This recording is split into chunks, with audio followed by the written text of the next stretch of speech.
Lahat tayo ay nakakaramdam ng pagod at panghihina. Pero may invitation ng ating Panginoon. Sabi sa Mateo 11:28, "Lumapit kayo sa akin kayong lahat na nanlulupaypay at lubhang nabibigatan at kayo'y bibigyan ko ng kapahingahan."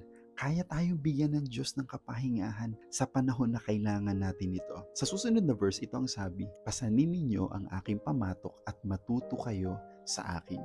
Sa Middle East, ang practice nila ay dalawang baka ang nag-aararo ng kanilang bukid. Dalawang baka ang nilalagyan nila ng pamatok o yoke. At minsan, ang practice nila, ipinapartner nila yung bata sa matandang baka o yung mahina sa malakas na baka para yung mabigat na trabaho kapag nagtulong sila, magiging magaan.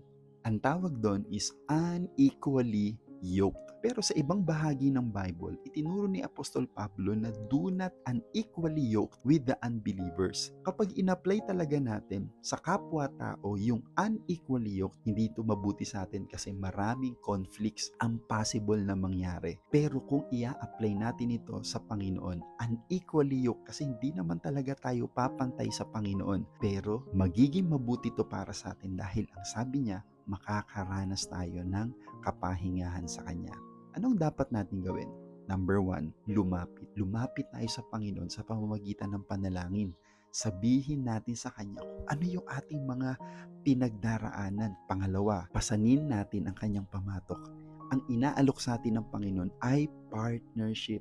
Gusto ng Panginoon maging bahagi siya ng lahat ng kwento ng ating buhay. Isali natin siya. At pangatlo, matuto kayo sa akin. Bigyan natin ng puwang ang salita ng Diyos sa ating buhay. Maging active tayo sa ating mga churches. Hanapin natin sa mga cellphone natin yung mga content na kung saan itinuturo ang salita ng ating Panginoon.